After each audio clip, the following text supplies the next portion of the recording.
Hey, can I get a medium black coffee, please? Yeah, medium black coffee. Yeah. Anything else for you? That's all, thanks. $3.25. All right.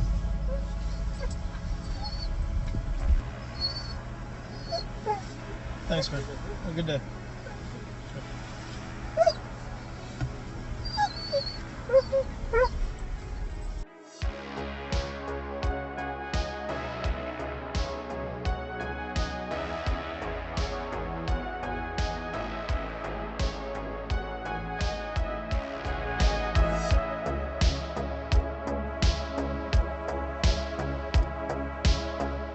It was a rainy night, so I decided to come up to the Tip Top Grill up here in Bluff Park in Hoover, Alabama, a suburb of Birmingham, Alabama. And the Tip Top Grill is no longer open. Unfortunately, they had really good food for cheap. It was always good to come up here and grab like a quick lunch. You could get like a hamburger, fries, and Coke for under $6. As recently as 2022. I think they closed last year. It was 2022. That's when they closed. And yeah, just get a basic meal and sit out here on the porch that they had and just look out at the Great Jones Valley. And they closed last year. They gave almost no notice. I think they announced it on their Facebook page, and then within a day they were closed here in Bluff Park. But you can come up and still see the views, and that's what I decided to do tonight.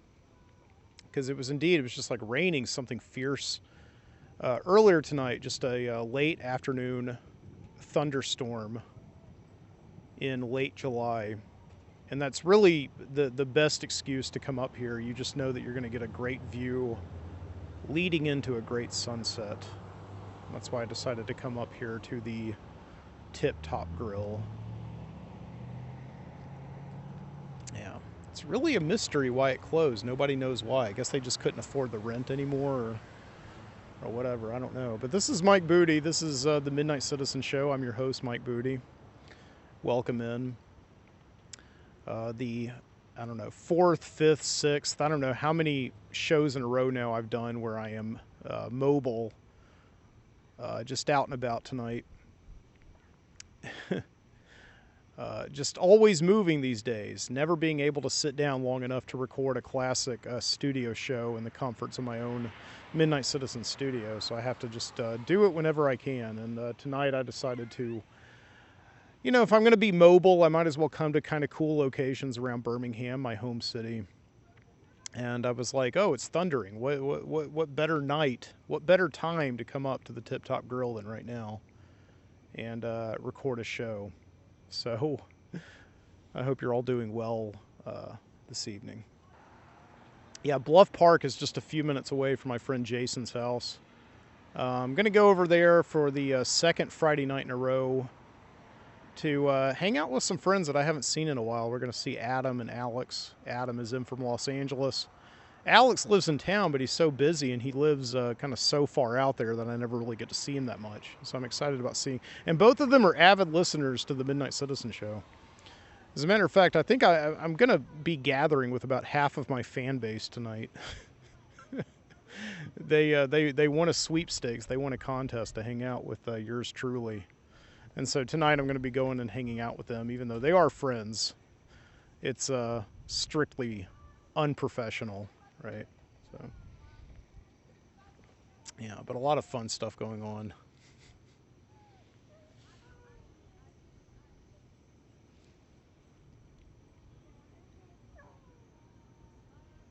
You may hear occasionally in the car behind me, the car that I'm leaning on right now, are the Bassetts, Izzy and Zoe.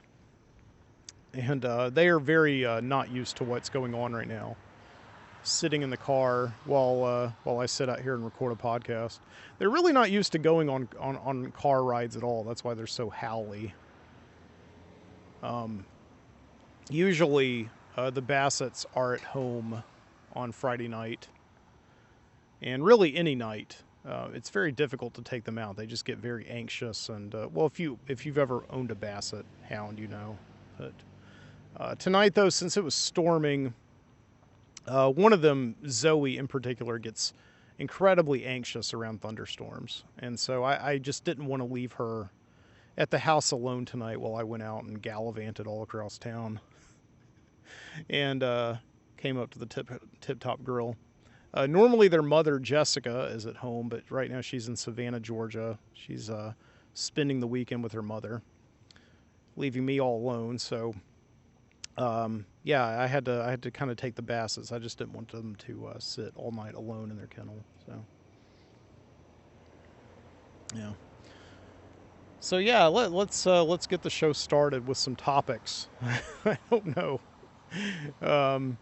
I was thinking recently. I was watching this show on HBO that takes place in the 1980s. And there's a moment in the show where one of the characters is watching the news, and he's featured on the news as a potential suspect in the death of his wife. And I wasn't really paying attention to the story. I was just looking at the television. It was this big console television, this floor model.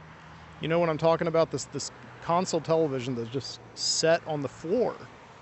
Unlike today, where we might have TVs mounted to the wall, or in entertainment centers proper, this console television was just on the floor. This big old cathode ray television tube, right? And sitting there in this 1980s living room, and I'm kind of thinking to myself, I haven't thought about those in years. I remember having those, one of those actually. That was the first television I ever had, and I remember it very clearly being in my parents' house. They probably got it maybe the year I was born, maybe the year before I was born, 1981, 1982, somewhere around there. But they had this television set all the way up until the year 2001 or 2002, I think. And I remember getting my very first DVD player and connecting the DVD player to it via a coax cable. And yeah, watching like the first, I think I was watching The Matrix on that thing on DVD, on this cathode ray television tube that I had had since I was born. And, if you're my age or if you're older than me, you remember these very well. Completely different than the televisions that we have now that are just completely flat. A lot of people are getting these flat televisions now, and they're putting them on their walls. They're hanging them on their living room walls. And when they're not watching, television on them, they're screening art. They just have like art on them.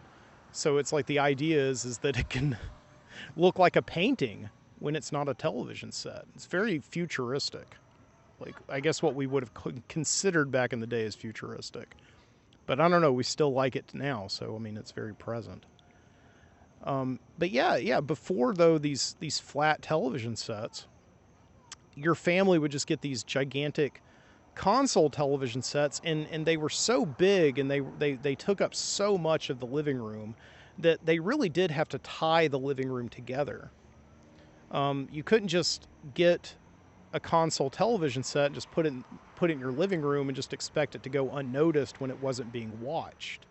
So the solution to this by a lot of manufacturers was just to make it look like a piece of furniture, okay, when it wasn't in use. And so the one that my parents had, and the one that was very prototypical of the one that a lot of American families had, that I think graced a lot of American living rooms, was the woodgrain television, where the actual device itself was surrounded in wood, and the top of it was kind of considered to be like a shelf where you could put like pictures of your family on it and things like that. And then the bottom of it, below the device, were drawers. And I don't know about you, but my family, the television set that we had, I think it was an RCA. I can't be sure. I kind of looked it up today to just see if I could find the original model and Google it for my memory, but I couldn't do it. But I think it was an RCA.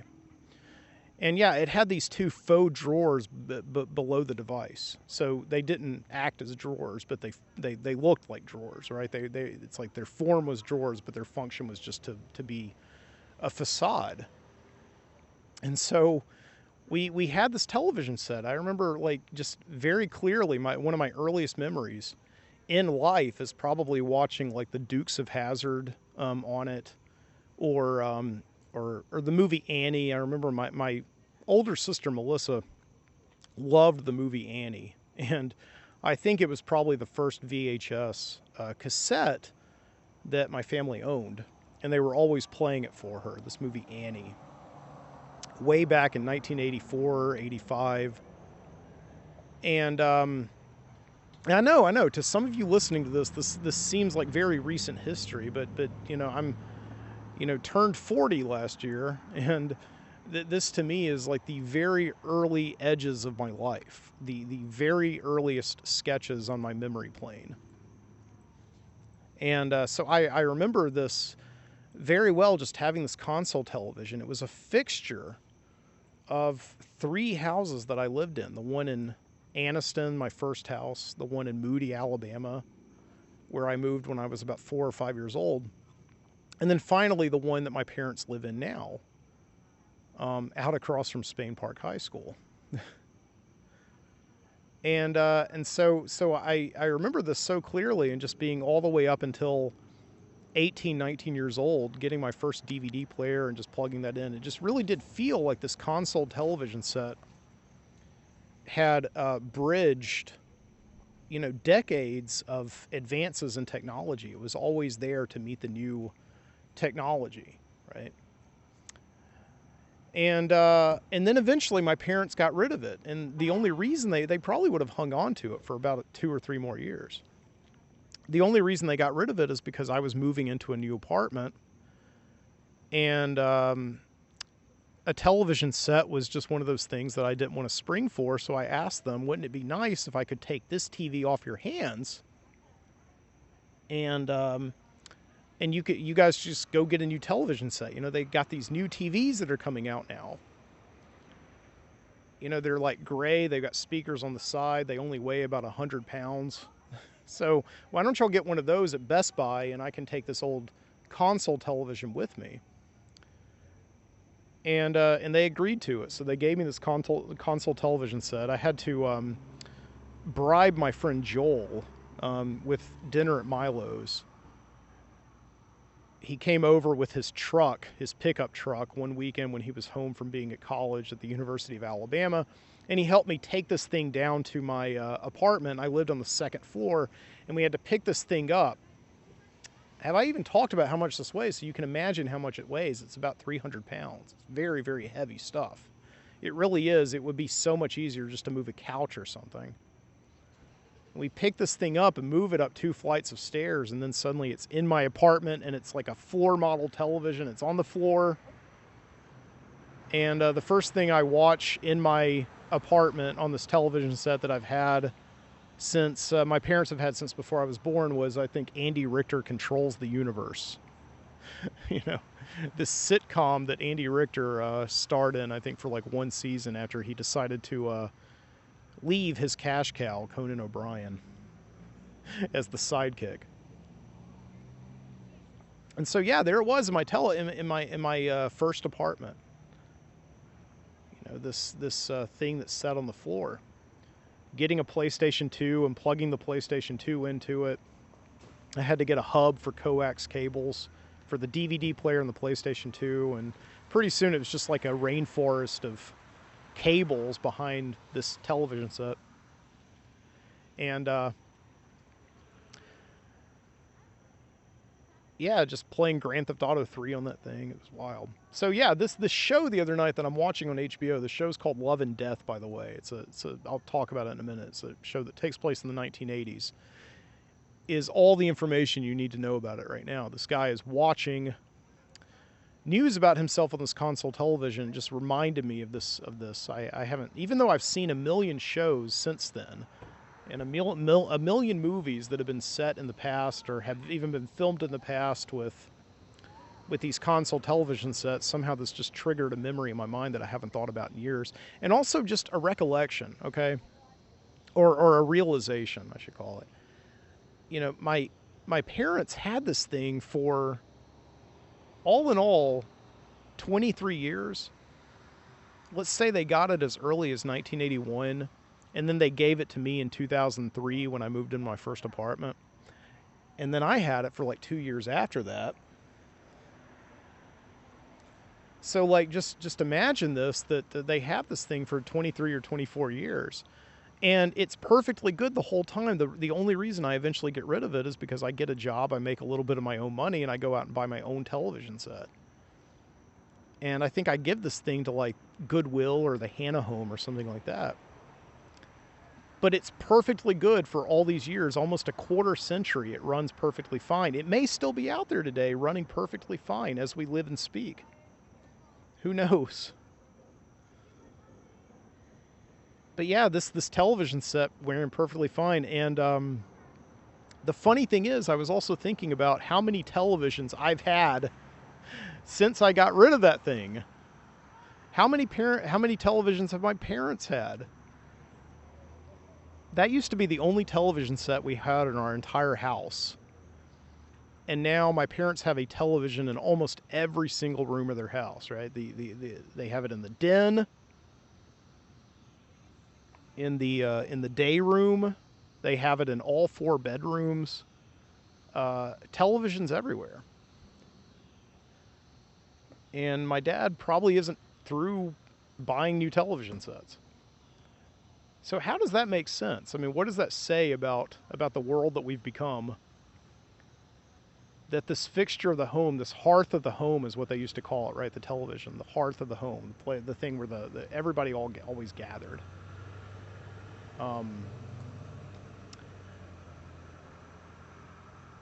Ubiquitous in every household across America is everybody has one, and then suddenly everybody's buying. Like, they get rid of the one that they've always had that works perfectly, and then they start buying a million new ones. I don't know what that says.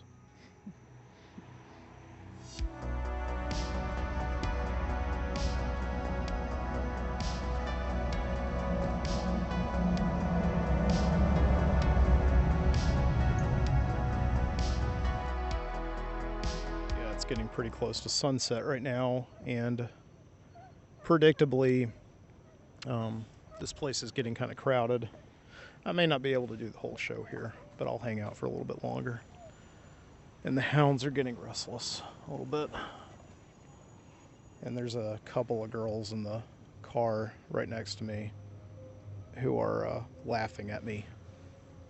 They're laughing about something, but they're looking at me at the same time. I'm not totally narcissistic in saying that it's I'm the object of their ridicule, but most likely I am. That's okay. I don't care. I'm podcasting right here, you know, doing something important. Because of me, this sunset tonight will be immortalized in the annals of podcast history. Right? So, yeah, this is one of those places that I guess in movies or in local lore would probably be called something like Lover's Leap or the Point. I don't know if kids have Lover's Leaps anymore. I don't know. But yeah, it's just these places where kids go where they can be alone and get a little bit of extra biology credit.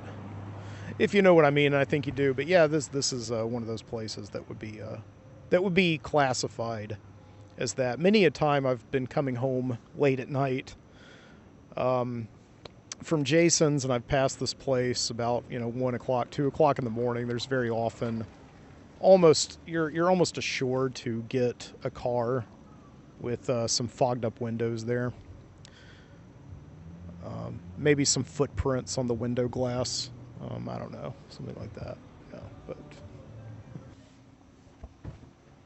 how's it going? I'll get out of here so you guys can actually pull up and enjoy it. No. Okay, it's fine. No, it's okay. And then we'll leave and it'll be so much better for you. No, it's all right. Them and said, look. Oh, sorry. No, it's okay. Are you doing a podcast? Yeah. Okay, Oh, cool. I'm so sorry. Yeah, he What just are you snacked me. He what are you said, doing "Shut up, about? Skylar." Cereal. Yeah. Cereal? What do you Yeah, mean yeah. cereals? Mm-hmm. We need Like we breakfast need further cereal? explanation. Yeah. Like Cinnamon Toast Crunch? Yeah, exactly. Is that your dog? Yeah. Like you're doing Both of them? I'm about to There's take two. them out of here actually because they're getting a little bit anxious. Sorry, we didn't. That's okay. No, enjoy. I don't know why I lied to that nice family and told them my podcast was about cereal. Well, that's how they interpreted it. They thought my podcast was about cereal. I guess what I meant is that my podcast is cereal. That big show that kind of made podcasting come back from out of the basement about 12 or 13 years ago. And now when you talk to people about podcasts, they're like, oh, you mean like cereal? At least that's been my experience anyway. Whenever I tell people that I do a podcast, they're usually like, oh, you mean like cereal? So I don't know. I guess that's what I was hoping to do by lying to that family last night and telling them that I was with cereal, because maybe then they'd understand it and I would look like a little bit less weird. You know, I don't know, but it did. They didn't know what it was. They didn't know what cereal was. They thought my podcast was about Cinnamon Toast Crunch or whatever. And oddly enough, that's probably, I don't think I've ever really talked about breakfast cereals that much, but I do talk about pop artifacts, like breakfast cereal, and don't necessarily do true crime like Serial, the show. But yeah, I was just, I guess, trying to plant the seed in their mind that I was a spy for National Public Radio. And that's why I was there at the Tip Top Grill. But yeah, it's the next night now. And I couldn't record anymore after that family came along. I was exposed. Too many people were looking at me, and too many people were walking around trying to get, because I guess I was in prime position for the pictures. That's what that family asked me to do. They asked me to take their picture, and then I talked to them for a little bit. And then when they were finished, another group of people came along and wanted to take a picture in the same exact spot. So I couldn't really sit there and continue to do my show. So at the Tip Top Grill, but that's okay. It was a nice experience. It honestly was. You know, I just sat there and kind of looked out over the horizon at the Jones Valley, just watching the sunset with these perfect strangers. We talked about thunder shirts for our respective dogs, as my Bassets continued to kind of make a fuss and howl. And yeah, like I said, I took their picture, and several times I have serious anxiety about taking other people's pictures. And I don't think I did a good job, you know, because I got that look from them when I took like 5 or 6 pictures. I handed the camera back to them, and they looked at it, and they're like, "Oh yeah, that's nice, thank you." I was pretty sure that I did not do a good job, but it's okay. They were very polite about it, nice, and it really was a sign of the times that they see somebody looking out at the sun going down, talking into a recorder, and they just automatically know that I'm doing a podcast. I don't think that would have been the case maybe 5 or 6 years ago. So yeah, but it was getting pretty close to time anyway. Right when I wrapped up with that family, I got a text from my friend Jason. He said that everybody was getting together, and Alex had ordered some pizzas. So yeah, I had to go on over there and hang out with everybody, and I'm glad I did. Just decided to put up podcasting for the night and just have a good time with my friends. Yeah, it was like just the kind of like quintessential Friday night over at Jason's. I've known this guy for 20 years or so. We met when we were in college, and we were both writing for a sketch comedy group. And Jason's sister, along with his brother-in-law, had started up the comedy troupe, so that's how he got involved in it.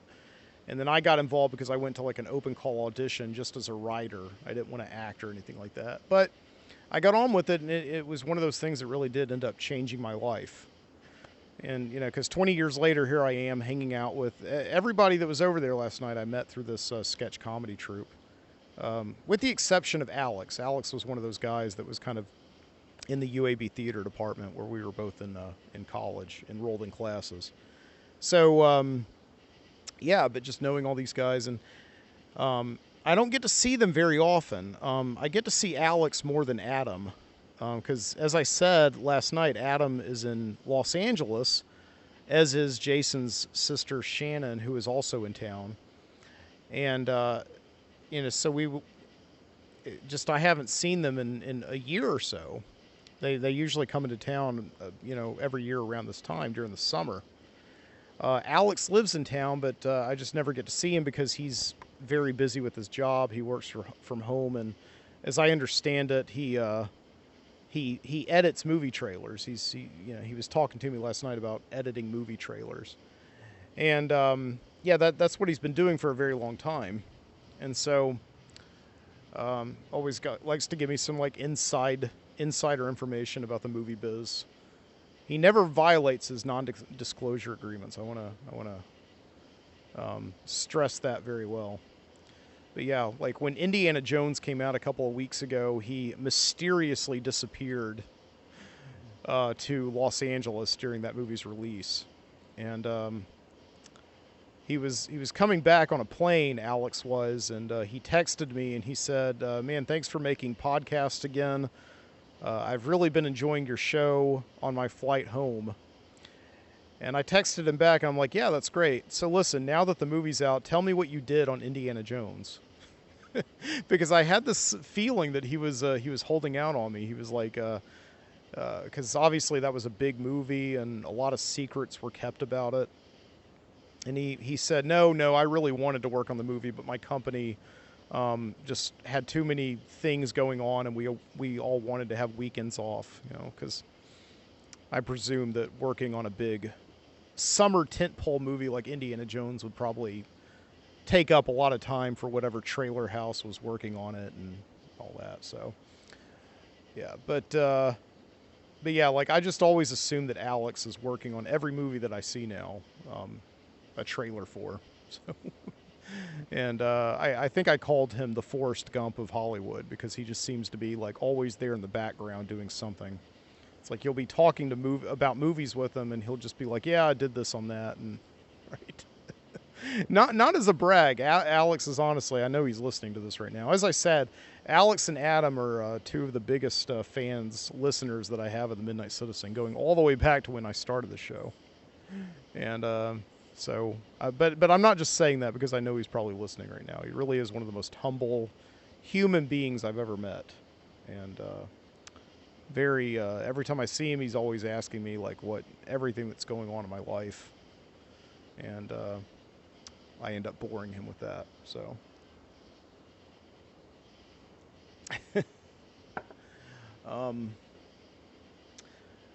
yeah, it's just Siobhan and Alex brought their kid over, and Shannon had her two kids over, and they're all around the same age. So they were in one room playing like video games. I think they were playing Mario Kart, and then we were on the deck kind of watching movies and drinking and all that. It just was that kind of like quintessential Friday night that you don't get too much of.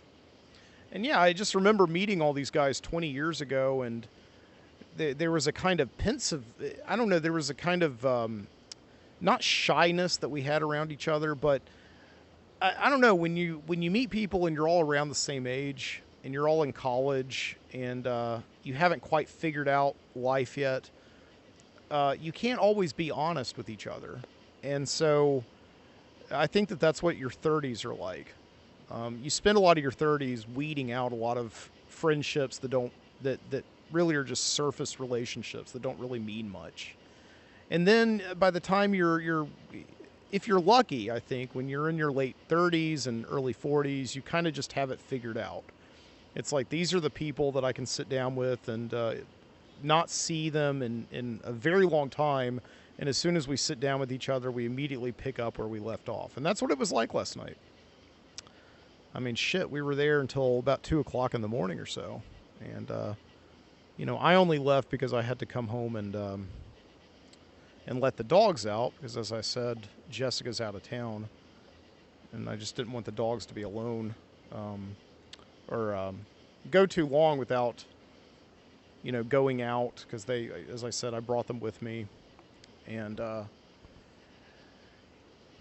yeah, I definitely overdid it a little bit last night, is what I'm trying to say. Just, when listen, I don't want to sound like Jeff Foxworthy here, but if you're married, you know what it's like. When your wife goes out of town, you kind of lose a lot of the instincts that you've honed over years of cohabitation. You don't brush your teeth on time, for instance. You don't eat as well as you usually do. You definitely don't go to bed at a normal hour. So yeah, like last night I got home, it was like 2:30 in the morning, and I realized, man, I didn't really have much to eat last night, and I just threw like a can of black beans on the stove like a freaking college student, and if I had had ramen, I didn't have any ramen noodles. And yeah, I put on a movie. I think I put on like Beverly Hills Cop 3. This is a movie that I would never watch if my wife were around. It's too like, why? It's not a good movie. Even as far as Beverly Hills Cop movies go, that's not a great film series, and that's definitely the worst of those movies. But I just wanted to see, that's the one where Axel Foley traces like a counterfeit killer, a killer who counterfeits money, chases him to like an amusement park or something. And I just wanted to see that scene where Axel Foley commandeers this ride, one of those, like spider rides it's like a Ferris wheel, but it's got like multiple tentacles of cars on it. And there's a scene where he goes up and he's trying to like run from the killers, which doesn't make much sense. If you're running from somebody who's trying to kill you, why would you get into a small little contraption that you have no control over? It doesn't make any sense. But what makes that scene so memorable is that the guy that he steals it from is George Lucas, in a very, very random cameo. George Lucas. Yes, I just wanted to see that. So yeah, I ended up, I think, falling asleep watching Beverly Hills Cop 3. I fell asleep on the couch too. I was like, I don't want to go to bed. I can keep this night going forever. So ended up passing out. And woke up sometime around 5 o'clock, 5:30 in the morning, and the movie Mission Impossible was playing. I guess you put a movie on streaming, and it just kind of cycles through a bunch of random movies, I guess. So, yeah. So, yeah, what was I talking about last night? I was talking about console television sets, and rest your nerves, I'm not going to continue talking about. I think I talked it out last night. I think you'll agree with me. What I did want to talk about, though, is the whole reason that I was thinking about console TVs is because, as I said, I was watching a show on HBO called Love and Death. And this is a show that I think came out earlier this summer with Jesse Plemons and Elizabeth Olsen, who is related to the Olsen twins from what's that show? Full House. I didn't know that they had a sister. I think she's younger than them, actually. But yeah, those Olsen twins are like billionaires because they made like a bunch of really, goofy movies in the 90s. But I think they also had like a clothesline that they sold at Walmart or something like that. But yeah, but Elizabeth Olsen's in it. And Jesse Plemons, who for years I didn't know the guy's name. I just was like, that actor who looks like Matt Damon. But he's a good actor. I like Jesse Plemons. He's going to be in the new Martin Scorsese movie, Killers of the Flower Moon. Yeah, he's been in just a whole bunch of stuff over the last few years. I think the first time I saw him was in Breaking Bad. He played that like maniac. What was his name? Todd. The guy who, like, on the first episode that he's on, I think, kills a kid because he's a witness to a crime. He just like pulls out a gun and just shoots the kid and then like steals the kid's tarantula. Yeah. Anyway, I digress. But yeah. Love and Death is a show that takes place in the 1980s with a bunch of console televisions. And I wouldn't have watched the show, but it was based on this book that I did talk about that I just read through a second time. Well, I listened to the audiobook of it called Evidence of Love, and I've got the book here. I think this book came out in like 1982. I'm missing the title page. The whole book just has fallen apart on me. This is the mass market paperback that I found in a used bookstore in Trenton, Georgia a few years ago. And yeah, I just devoured the book. I got it and just read it through in one weekend.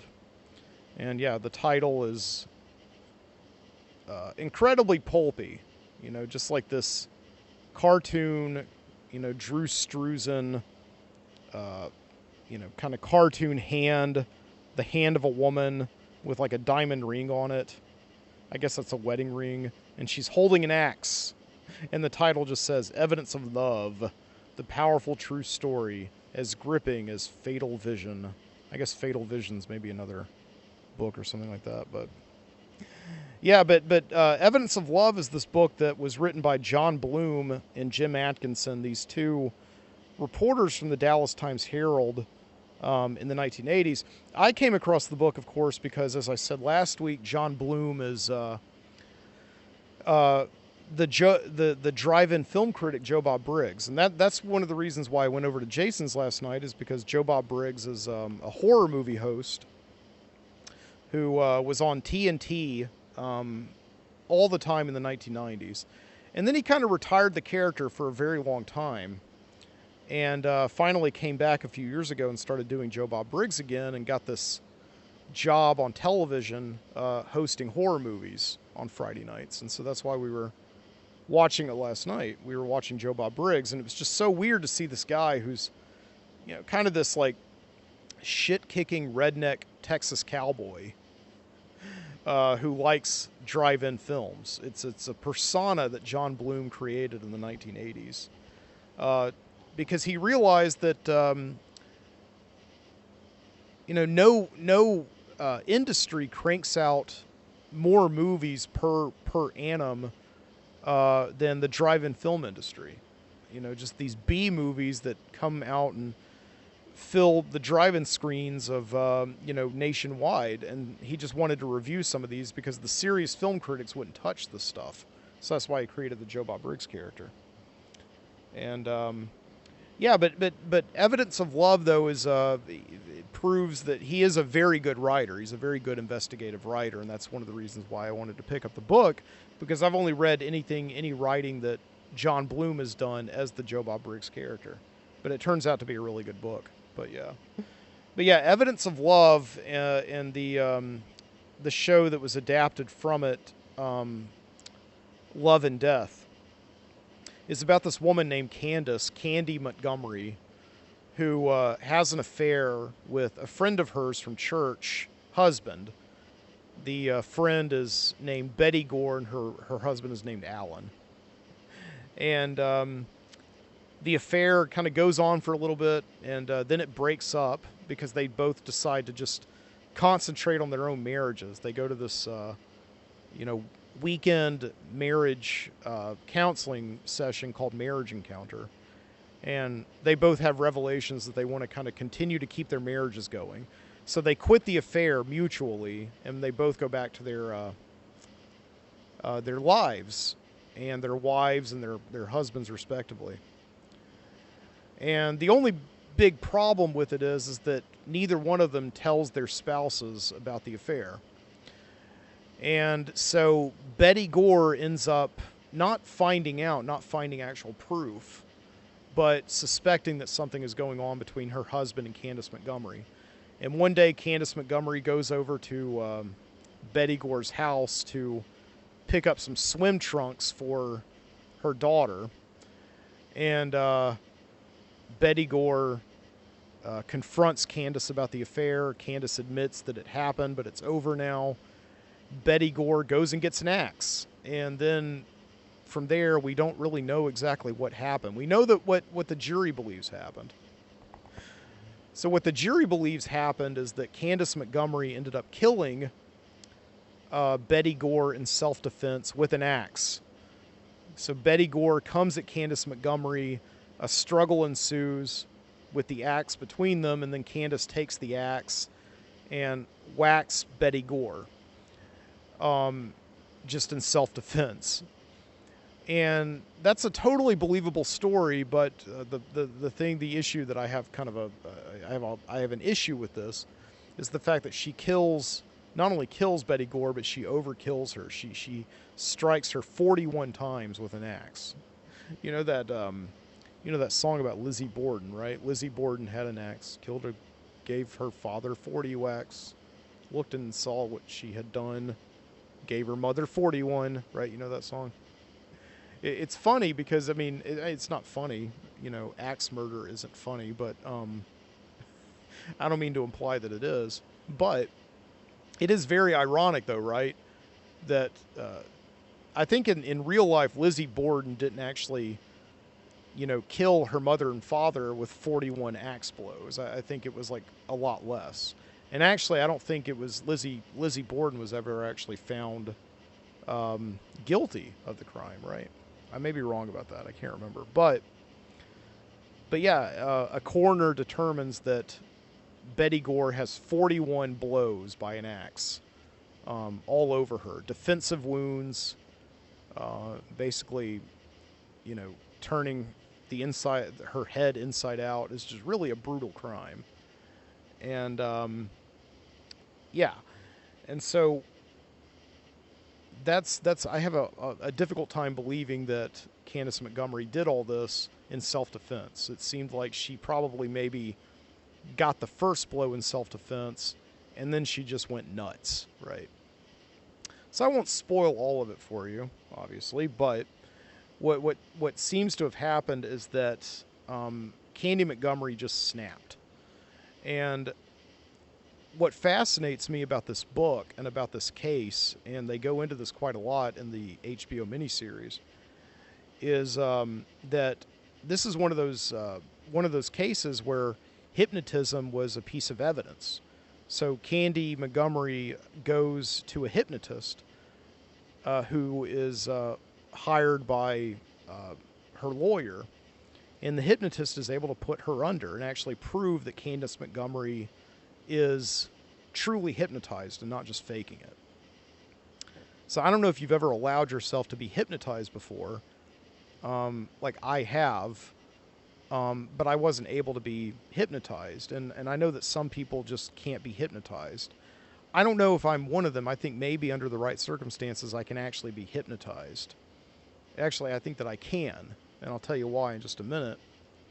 But the problem is that once somebody told me that they're going to hypnotize me, just the power of suggestion came to the front of my brain, and I was unable to go into a trance.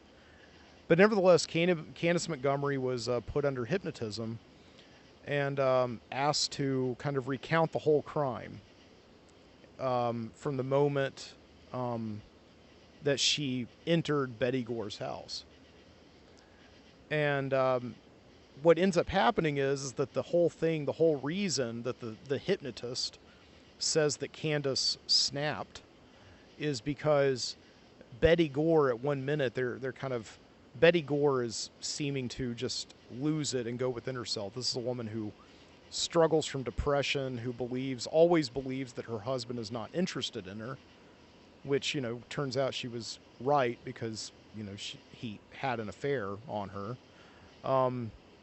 But Betty Gore just is deeply, deeply dissatisfied with herself and very jealous of Candace Montgomery, who is this kind of the model, perky, early 1980s housewife, had 2 kids, but it doesn't show.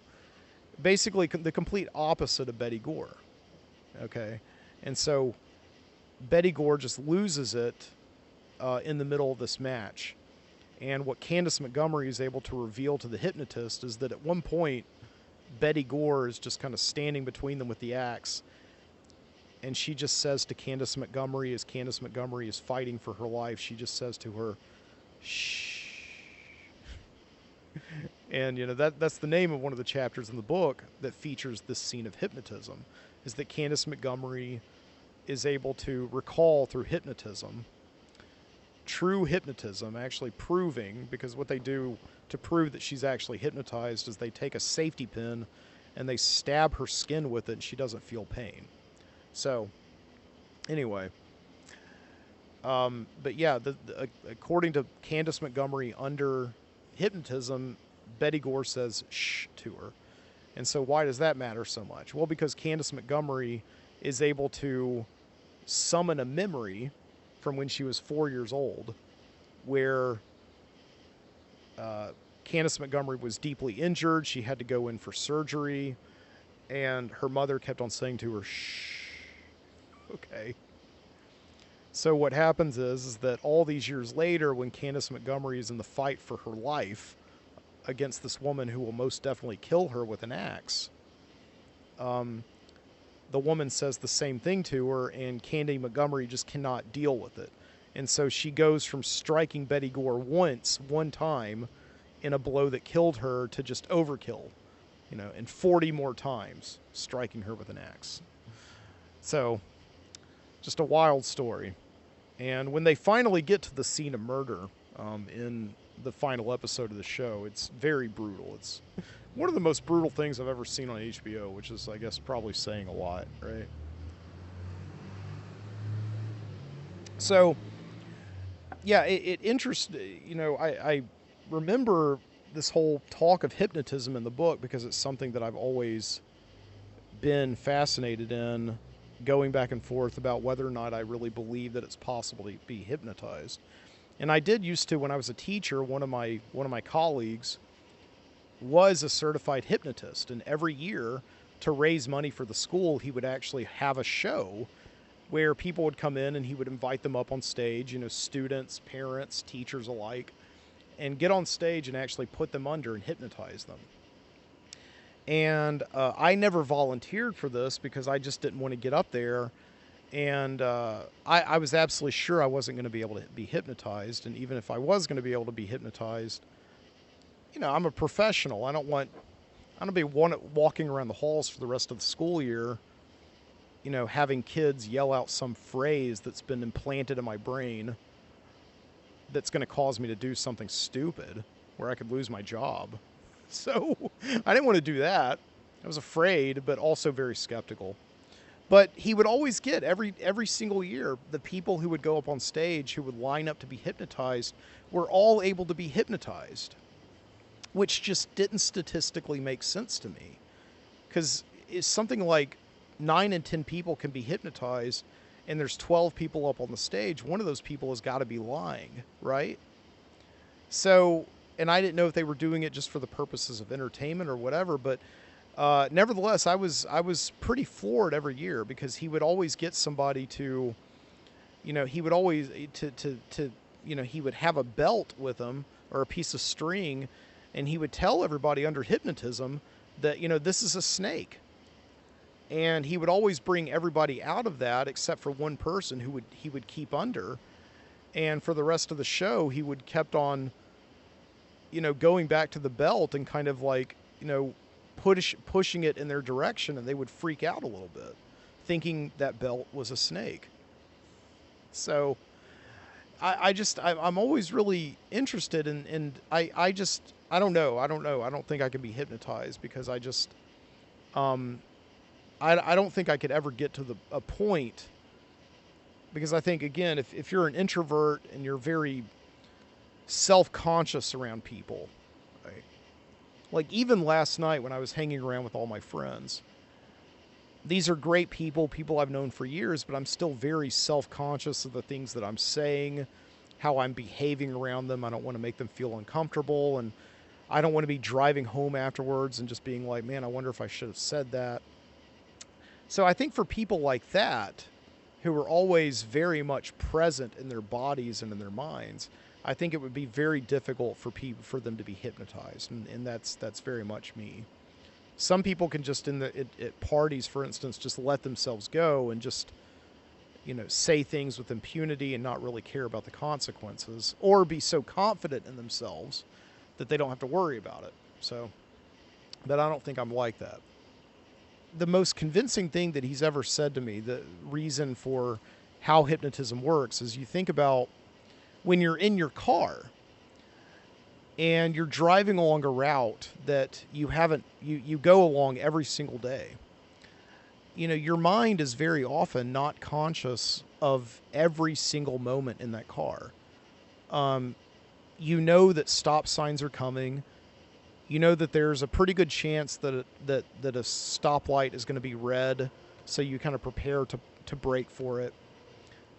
You're aware enough to meet emergencies when they come up, like if somebody brakes really quickly in front of you. But more or less, you can kind of go on autopilot if you're making like your daily commute to work, for instance. And when you get to work or when you get to your destination, you kind of suddenly snap out of it. And suddenly your day is unlike the previous day. But so that's almost like a form of hypnotism. And like that makes sense to me. If a hypnotist can actually get you to that state where your body is still awake, but your mind is kind of coasting, I think that they can, if they start at that point, they can probably convince you that a belt is a snake, for instance. So, and one of the things that I thought was really brilliant about the Love and Death show that they did constantly is that Candace Montgomery is always driving. She's a young mother in the late 1970s, early 1980s. And so she's always on her way to and from things, picking up the kids, dropping off the kids, going to church, going to visit her husband, Pat, at the office, things like that. She's always doing errands. And the show does a lot of being with her inside of her car while she drives along on errands, and does what we all do when we're in our cars alone. She sings songs, and she just kind of slips into this moment where the worst thing that can happen to her, which is her killing one of her best friends, she gets in a car and she just kind of slips into singing a song. And that in a way is a kind of hypnotism. When we're in our cars, we kind of slip ourselves into this other realm where the outside world doesn't exist, and we can kind of let ourselves go and be who we are, and sing a song, and like pretty soon, like 3 minutes goes by, and all we remember is the song that we just heard, and nothing else around us, none of the trees, none of the, like a person could pull up next to us at a stoplight dressed as a clown. We wouldn't notice them. And so I think that, this show, a lot of times it just seems like they're trying to insert pop music into the show, because it's like the early 1980s, which was a great time for music. And they just kind of like to show, this Elizabeth Olsen playing this housewife, singing songs like Turn the Beat Around or Queen of Hearts by Juice Newton.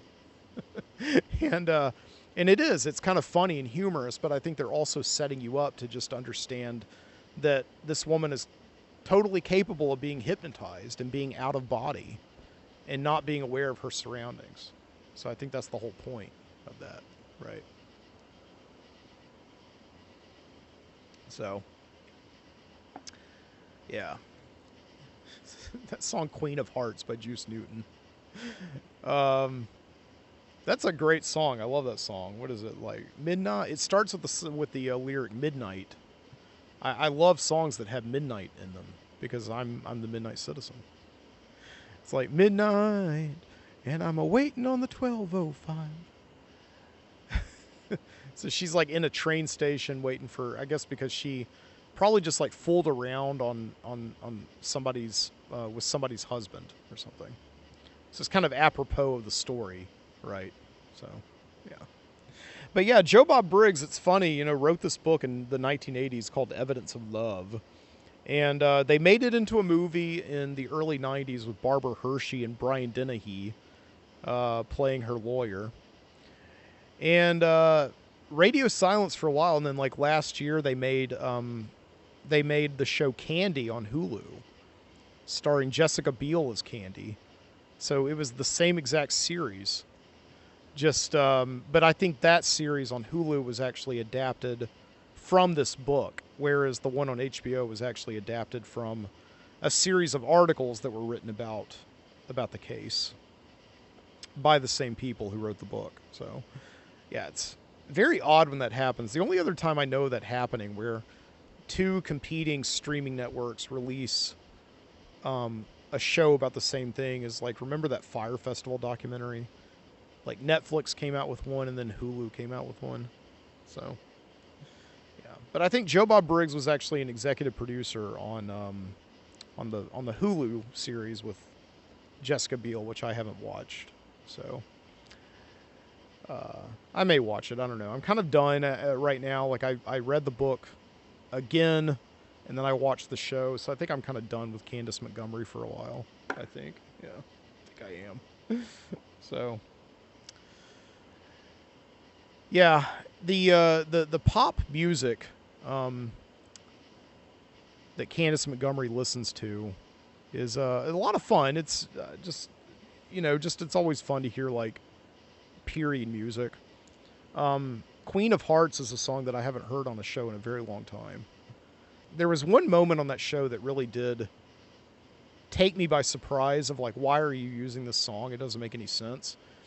And there's a scene that takes place at the courthouse right before the verdict is read on Candace Montgomery, whether or not she's going to jail or not. And the song Maggie May by Rod Stewart plays. That makes like no sense at all. Why would you use that song? Like nobody's listening to it on the radio. I don't even think Maggie May, that's like a song from the early 70s, not the 80s. It's wild. That's a song like, wake up, Maggie, think I've got something to say to you. Right. It's like, I think maybe HBO had the rights to that song. Maybe they were about to, it was about to run out or something. And they're just like, we gotta put Maggie May in something. Well, we got this show Love and Death about this woman. No, good, put it in there. Fine. Okay, good. So. I'll say one more thing about Love and Death, and this whole case altogether, really, is that when the axe murder was committed, it was committed in this small town in Texas that hadn't had a violent crime like that in years. And they initially thought that it was the work of cultists, right? Because why not? This is the 1980s. There's a satanic panic going on. I always remember even when I was growing up in the late 80s, my mom always had us pull in all of our cats on Halloween night because she didn't want them to get abducted by a Satanist. Yeah, it's a true story.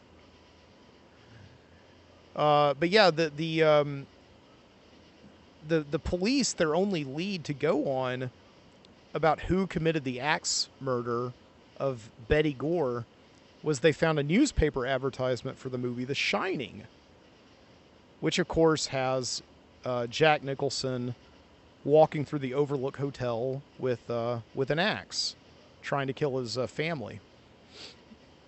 And that movie came out the very day that Betty Gore was killed. That's what's so weird. There's something about that time period, about the murder took place on Friday, June 13th, 1980, which is just a big seminal day in film history. Because you have The Shining comes out, the movie Friday the 13th, very first Friday the 13th, comes out that day. And which also has an axe in it, an axe murder. I think Mrs. Voorhees actually gets decapitated by an axe at the end of that movie.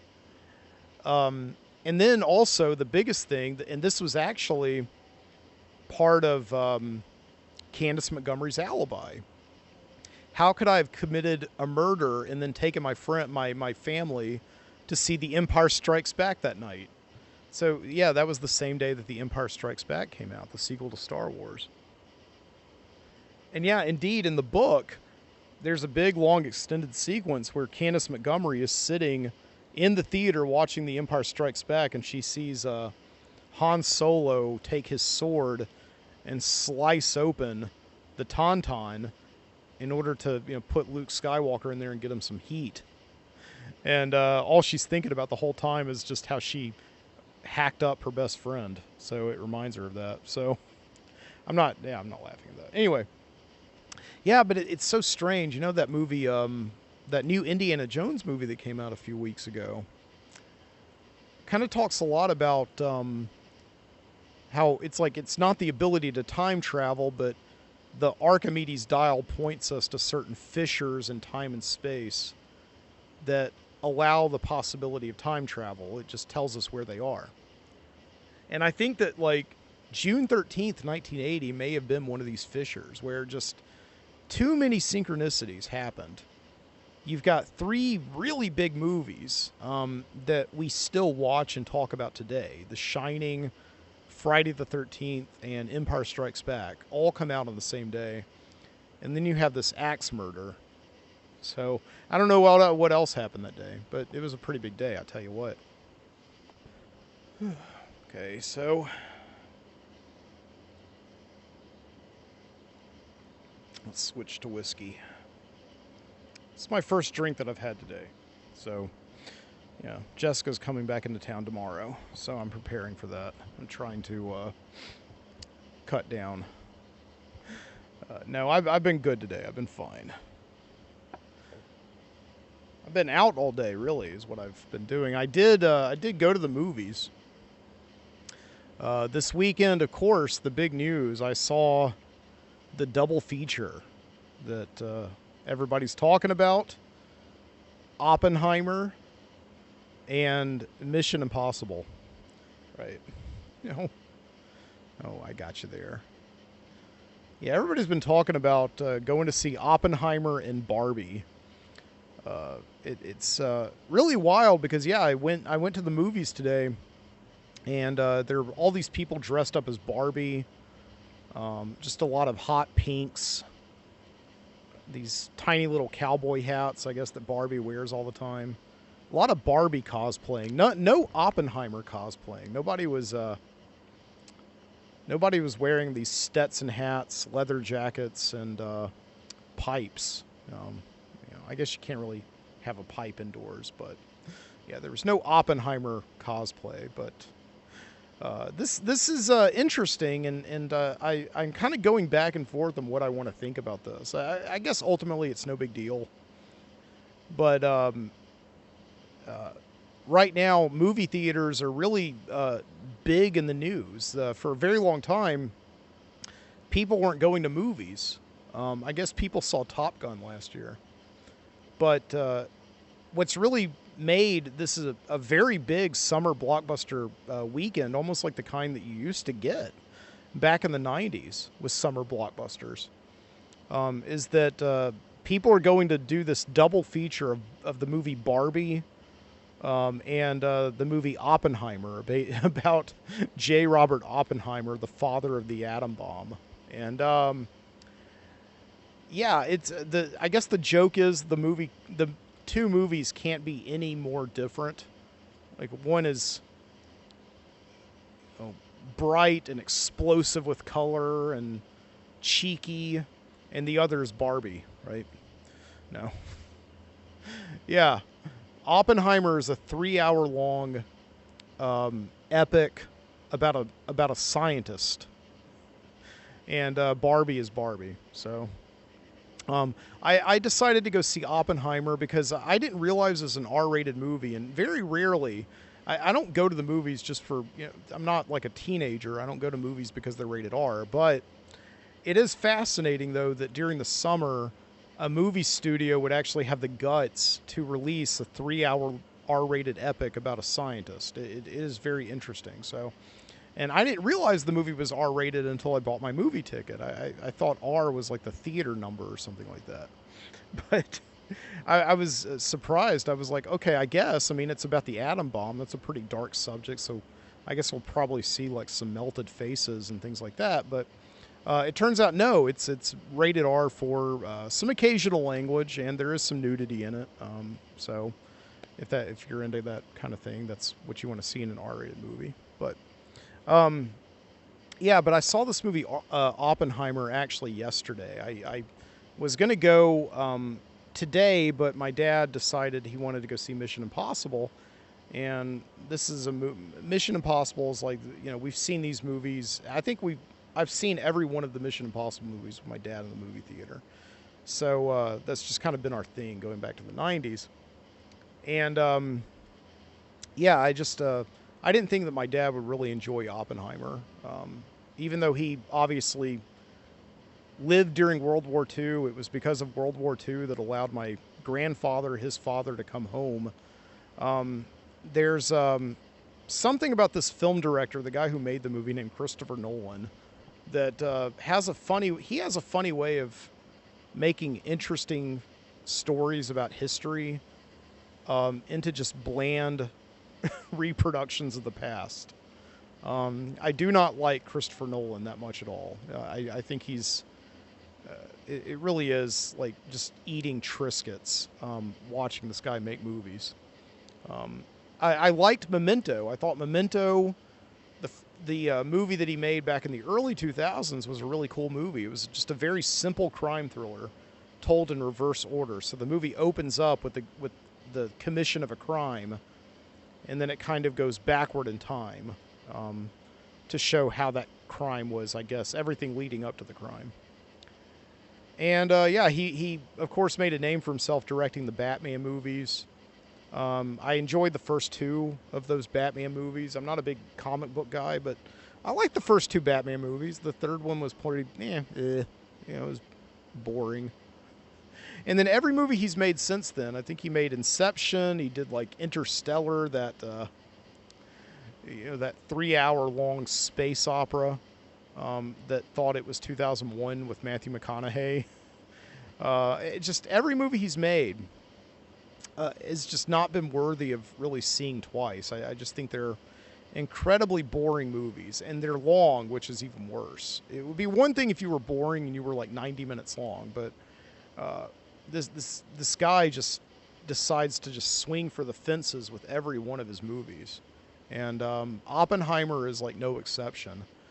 I'm very interested in the Oppenheimer story. I mean, it's an absolutely fascinating story. I've never been very comfortable with this idea that in 1945, the United States made the conscious decision to just kill, I think initially 60,000 Japanese civilians. And then in the weeks and months and years that followed, I think the death toll rose to well over 100,000 people. We just decided to do that. And it's like, I understand that we had a war going. And if we didn't do something drastic, like drop the atom bomb, the war would have kept on going for God knows how long, well after. Because, the big thing with the atom bomb is obviously that it's like the Battle of New Orleans. It was dropped essentially after the war was over. Hitler had killed himself. American Allied forces had invaded Berlin. It looked like it was, Germany, which had led the whole charge, was kind of out of it. Italy was on its way, and then Japan was holding fast, but how long could they honestly, come on, go up against the rest of the world?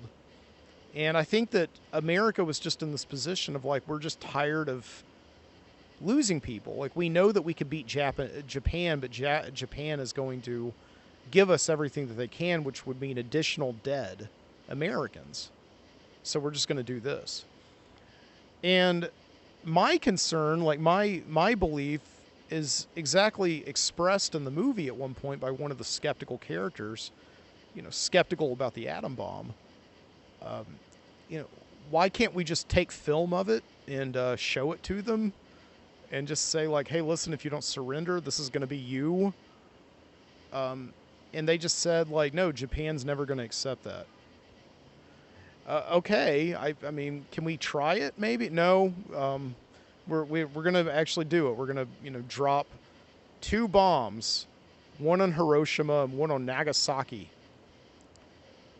One's going to, I think they say, like, the first bomb that we drop is going to be to demonstrate that we have it. The second bomb we drop is going to be to demonstrate that we can do it over and over again until they give up. Okay.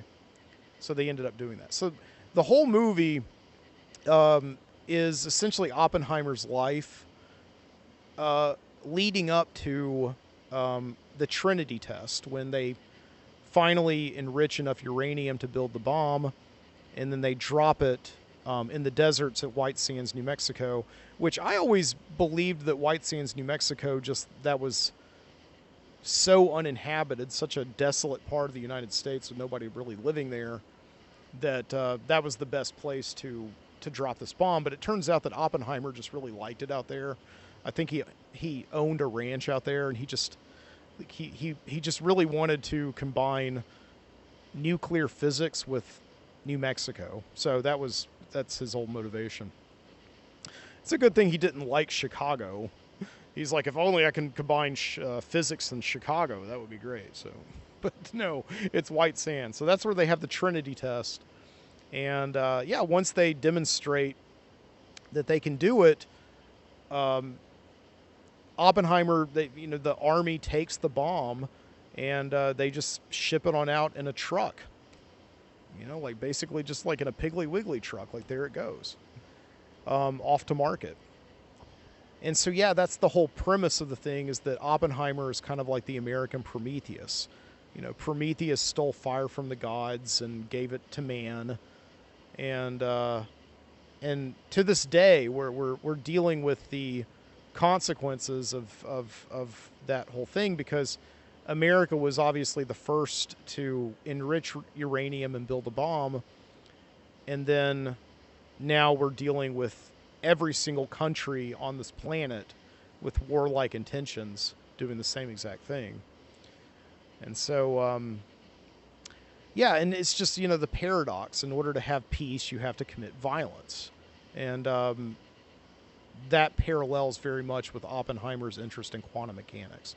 So all this is there. All of the bones, like a lot of the stuff I didn't even really know going in. I had the bare basic knowledge about Oppenheimer going into this movie, and I can say that I did learn some things. But that being said, the movie was just so bloated, and I think that's the biggest sin that a movie can have, is that it over bloats itself with scenes that just don't really matter that much to the plot, or don't even matter to characters. And I think Christopher Nolan's biggest problem as a screenwriter, because he writes all of his movies, is that every single one of his movies plays around with time. So the movie starts out in the present day and then goes back to Oppenheimer as a young idealistic physicist studying at Cambridge, and then it goes to him kind of traveling across America and going and getting an appointment at Berkeley. And then it goes back to when he was at Cambridge. And then it goes back to these hearings that he was in the 1950s. Then it goes forward to Robert Downey Jr.'s character, who plays a senator, the head of the Atomic Energy Committee, or Commission, who was kind of Oppenheimer's champion until he wasn't. And so the whole movie, I'm telling you, for 3 hours goes back and forth between these 4 scenes. And it's just maddening. It's maddening because no single scene lasts longer than about 5 minutes. And you just never can feel like you get your foothold in any of the movie. It's just like this big 96 ounce steak that's just passing you by on a treadmill, and you're trying to bite onto it, but as soon as you kind of like get a little bit of a nibble, it just jerks away from you. That's what Oppenheimer is like. It's like eating a giant 96 ounce steak on a treadmill. If that makes any sense at all, right? It's a shame because the movie looks great. I went and saw it. One of the reasons I chose to see it is that they were showing it in 70 millimeter IMAX. And that I was like, I haven't seen a movie in 70 millimeter IMAX since they re-released 2001 a few years ago. And so I wanted to see it for this very reason. And yeah, the movie looks great. Fantastic to see it on film. With a big audience. There was a big audience there, and I don't think any of them were there to see the double feature with Barbie. Because the whole audience was really engaged the whole movie. They were turning around at the end of the movie and taking pictures of the 70 millimeter projector. So you could tell that they appreciated the experience. They weren't just there to, get a cute little post for their Instagram to show that they did the double feature. What are they calling it? Oppen Barbie or Barbieheimer or whatever. I don't know. So, yeah, it was like that, and it was good to be seeing, and I hate to say it like this, but a big adult summer movie that's about something. I wanted to see that, and unfortunately the movie just is it's a dud. It's like a big bloated atomic bomb that you think is going to explode, and it's just a dud. But you may like it. Don't take my word for it. And it's like I was telling my friends last night when I was hanging out with them, because they had all seen Mission Impossible, and none of them had seen Oppenheimer yet, so we were opposites. And we were kind of exchanging information about the movie without trying to spoil it. And I told them, you guys may like Oppenheimer, and I'll say the same thing to you guys listening to this, which in that case is probably the same people who were on the porch last night with me, Adam and Alex. Whenever I review going to see a movie in a theater, I very rarely, it has to come with a caveat that I'm not just reviewing the movie that I saw, I'm also reviewing the entire experience of going to the movies. Because, and I don't think I'm the only one to say this, but when I was a kid, it's just going to the movie theater, that was like a sacred experience. It just was like, you were so respectful of it. It was just it wasn't always because the movies were good, it was just going to your local neighborhood multiplex. There was just a sense of just excitement and awe about it, and it's just, I don't feel that way anymore. And yeah, part of that could be because I am getting older, but what I really think the issue is, and I think you'll agree with me, is that just movie theaters, and you can't use COVID as an excuse. Long before COVID, movie theaters has just been going downhill. They're very depressing places, and it's like it's almost like take for instance the AMC chain theater that I went to yesterday and also today to see Mission Impossible. It just is a depressing looking place. There's like cords hanging out of the walls where they used to be hanging TVs. Showing movie trailers and all that. They took away all these TVs, and now there's just like cords hanging out of the walls, like snakes in Raiders of the Lost Ark or something. They had the big signs, the light up signs that would actually show you what movie is playing in what theater.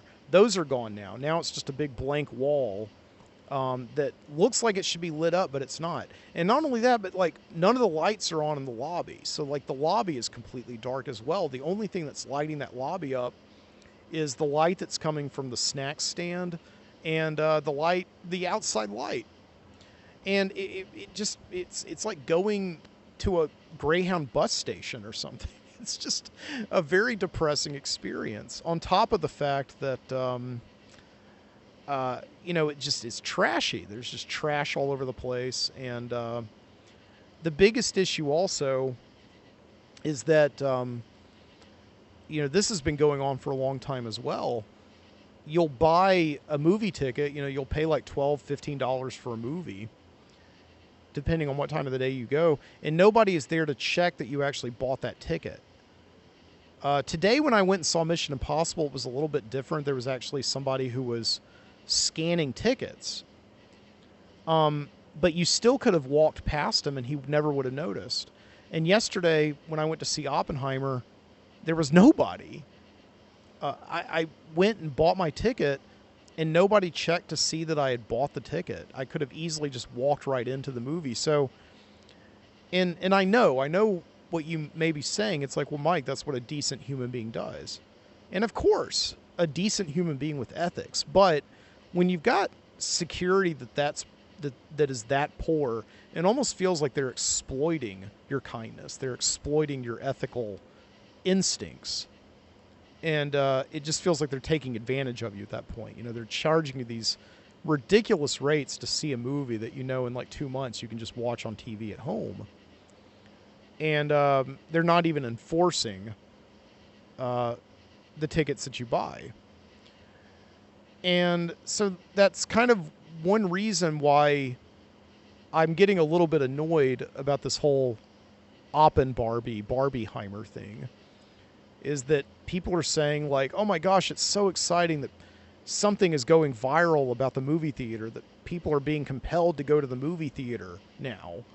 And it's so exciting because movies are coming back. And yeah, indeed, there's a lot of hype around that, built into the idea that movie theaters have been dying for a very long time, and they're kind of demonizing people that just want to stay home and watch movies, whereas like, it's so great that there's still this one vestige of the community where people can come together and sit in the dark, perfect strangers who are brought together through the magic of motion pictures on the silver screen. You know, there's a lot of that romantic talk going on.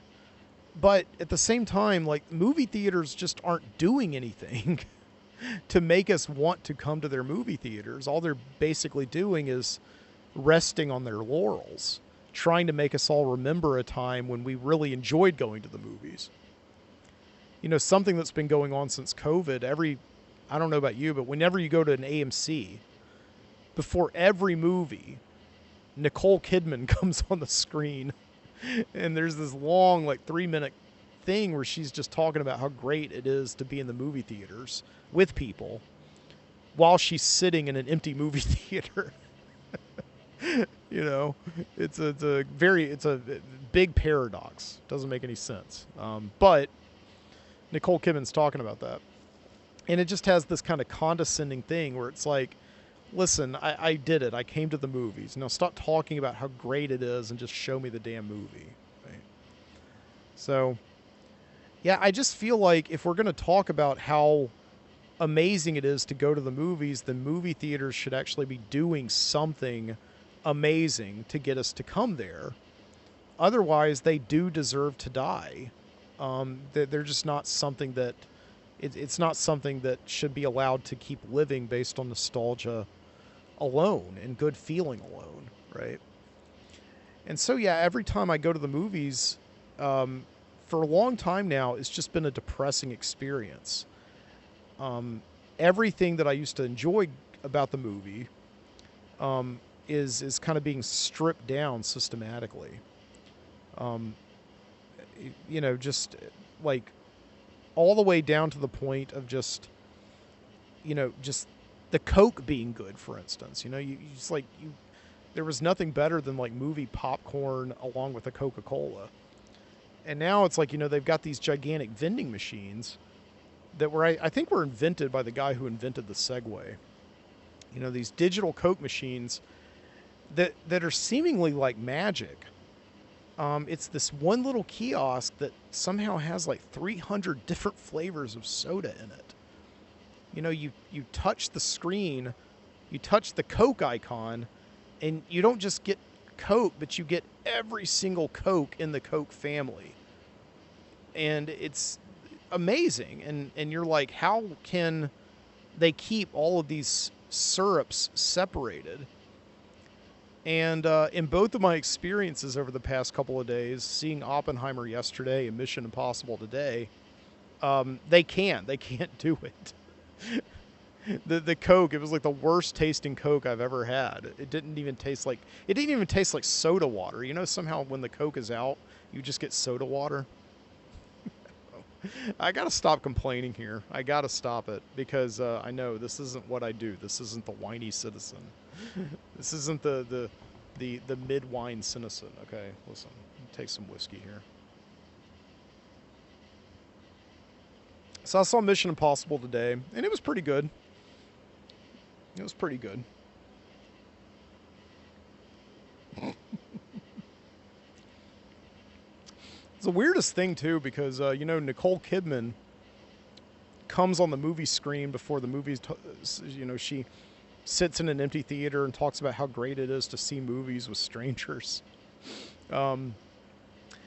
Yeah, this happened last year with Top Gun, and it happened this year also with Mission Impossible. Nicole Kidman leaves the screen, and then Tom Cruise comes on the screen to welcome you to see his movie. He's like, hey, enjoy Mission Impossible. We made it for you. And he just says that, and the movie starts. And this is very strange, right? Because Nicole Kidman and Tom Cruise were an item, right? They were married for something like 10 years in the 90s. And they've been separated for so long. And I guess it does say something interesting about the movies that they can manage to resurrect that feeling of seeing, because in the 90s you just saw these two people together all the time. Their love was so great. They were such an idol of the press, and we all looked at them as like the perfect Hollywood couple. Just this young, fit, glamorous couple that were both actually good actors. They were such an important part of 90s culture that Stanley Kubrick devoted his last movie to them. Stanley Kubrick, who made 2 movies after The Shining. Stanley Kubrick made Eyes Wide Shut and devoted his entire last movie to Tom Cruise and Nicole Kidman, which I'm to understand actually ended up breaking up their marriage. But I don't know. So, yeah. Yeah, Mission Impossible was pretty good.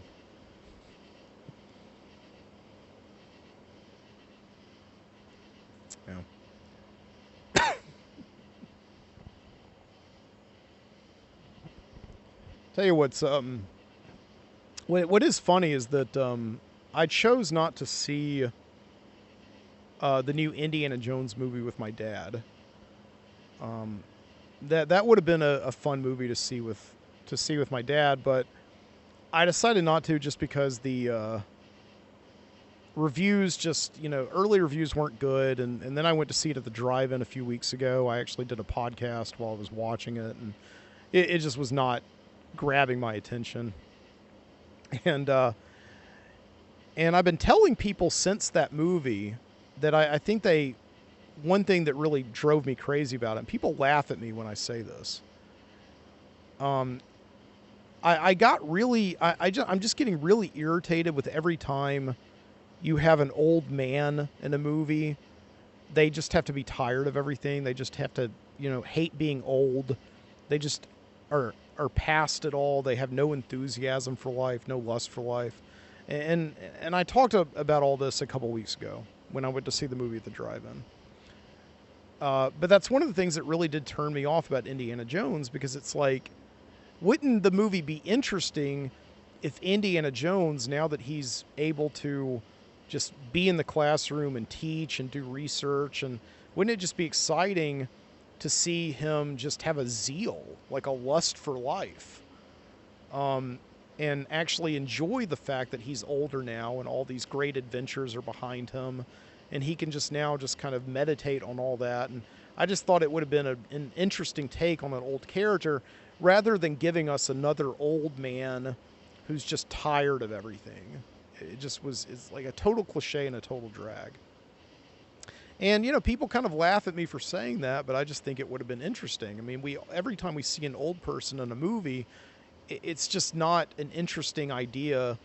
It doesn't make the idea of aging interesting to people. Whereas I think aging is actually pretty cool, because as you get older, you learn from your mistakes. You're able to take things with a grain of salt that don't really matter. You're able to consider important things with a lot more meditation. Getting older just allows us all of these great luxuries. Like I was saying earlier, being able to sit with a group of trusted friends that we've known for years and not have to front for them. not have to put on some kind of an act, but actually be able to be honest with each other and have real interesting conversations. This is a very mature idea of depicting maturity, the maturation process.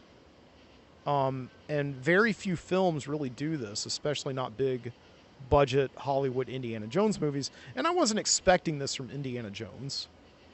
I was definitely expecting, because Harrison Ford has always played Indiana Jones as kind of being, over it. Just being a little bit crusty, and, that very classic scene in the first movie where the guy jumps out and kind of does this big sword and sorcery show, for him. And then Indiana Jones just whips out a gun and shoots him. And that's very much Indiana Jones in a nutshell.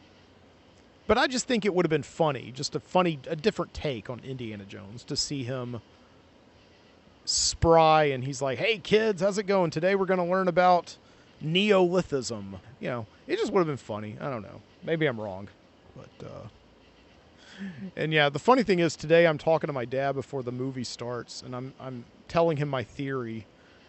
And I'm telling him, Dad, I'm just so tired of seeing old people depicted as just crusty old, joy killers in movies. I want to see old people depicted as something to aspire to for younger people. And, I just want to see old people look like they're having a good time. And my dad just turns to me and he says, "But they're not."